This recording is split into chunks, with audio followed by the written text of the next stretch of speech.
सुरेशजी Kandalkar sir यांनी सीमारेषेच्या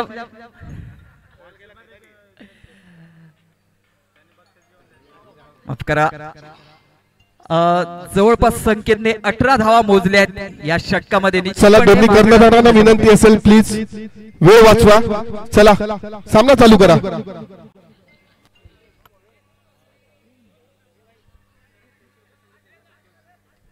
प्रत्येक आता होणाऱ्या प्रत्येक षटकारासाठी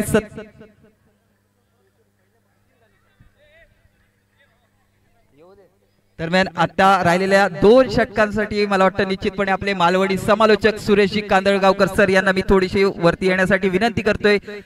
साहेबांसाठी एकदा जोरदार टाळ्या होऊन जाऊ दे, अधिकतम मनोरंजन त्यांच्या माध्यमातून आपलं होईल। आणि हा षटकार जातोय, निश्चितपणे सुरेशजी कांदळगावकर सरांचं सुद्धा षटकाराने स्वागत केले जाते।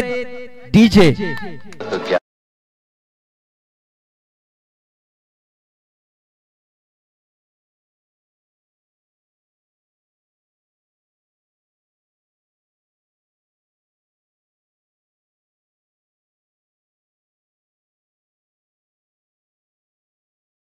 पुन्हा एकदा खास आग्रह असतो माका पुन्हा हे समालोचन करूची संधी दिल्याने त्यासाठी पुन्हा एकदा आभार मानतोय।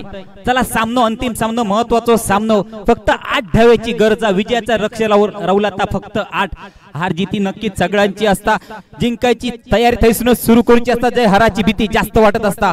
जयदेव केळुसकर आंख खाऊन इगळे वाकणारो गोलंदाज कालवी बंदर एक्सप्रेस षटकात आपल्या आता कशा पद्धतीची गोलंदाजी करतो। धाव संख्या एकान पुढे सरकली, धाव संख्या झाली अती 49, म्हणजे संघाचा अर्धशतक फक्त एका धावेन दूर। विजयी 56 धावांचो पाठलाग करताना श्रीकृष्ण कोळम संघ 2 गडी बाद झाले, धाव संख्या झाली 49। कोण होतलो विजयाचो शिलेदार, कोण हो एवढं मोठं चषक 407 टेम्पो करून गावात घेऊन जातलो, कारण दोन्ही संघ ते वेंगुर्ला तालुका आणि मालवण तालुका यट आणि उपरसून दिलेले 2 संघ या 2 कालच्या दिवसात काली बंदर संघ रक्ताचा पाणी करून अंतिम फेरी गाठल्यानी आणि आजच्या दिवसात श्रीकृष्ण कोळम संघ जयदेव काली बंदर एक्सप्रेस पुन्हा एकदा तयार।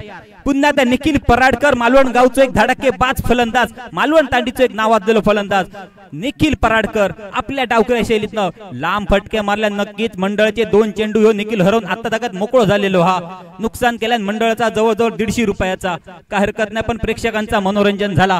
आता मात्र विजयाचो शिलेदार कोण होतो याची सगळ्यांका आशा। 4था षटक जयदेव केळुसकर हाताळताना कडून खाल्लेलो पाटको स्वतःच्या फॉलो इतको वेगवान चेंडू होतो, बंदुकीतून सुटलेली गोळी आणि धनुष्यातून सुटलेलो बाण आणि निखिल पराडकरच्या बॅट मधून सुटलेलो चेंडू यांचा समीकरण एकच झाला। अशा पद्धतीचा फटको बघू गावलो। नक्कीच हाताची सूर खैतरी दूर पडलेली असतली, उद्या हाताक सूज येतली जयदेवच्या असा म्हणाक हरकत नाही, कारण चेंडू ताकद तितकी होती, फटक्यात ताकद तितकी होती।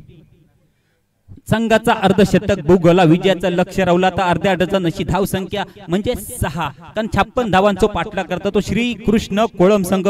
नक्कीच कोळम गावात अशी आपल्या संघासाठी सगळे पाठीशी उभे राहिले, श्रीकृष्णाचा स्वतः आशीर्वाद कोळम गावासाठी। पुन्हा एकदा हेलिकॉप्टर शॉट बघू गावलो, पण शॉट अशा पद्धतीचा सर्कलच्या आतमध्ये चेंडू पडलो। संकेत कुबल कालच्या दिवसात चांगला क्षेत्ररक्षण करीत होतो, पण हलक्याचा बॉक काप गेला आणि भोका तितकी रवली, या म्हणीची आठवण देणारी असा क्षेत्ररक्षण बघू गावलो।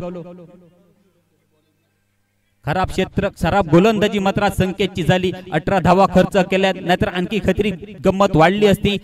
अंतिम षटकात कदाचित सामना जाऊ शकलो असतो, आता सुद्धा जाऊची संधी आहे, कारण विजयाचा गरज जाती अजून 5 धावेची।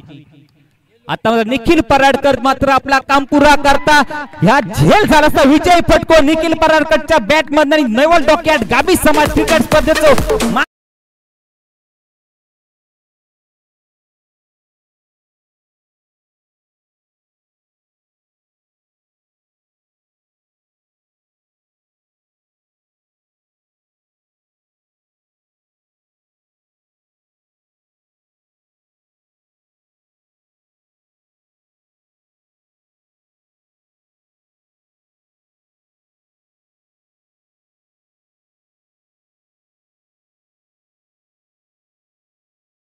त्या चेअर आहेत, खुर्च्या आहेत, त्या प्लीज घेऊन या, आपल्या व्यासपीठासमोर या, बक्षीस वितरणाचा कार्यक्रम होणार आहे।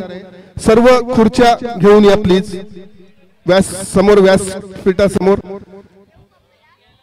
सर्व कर्मचारी स्टिक घेऊन या, खेळपट्टीवरचे स्टंप घेऊन या.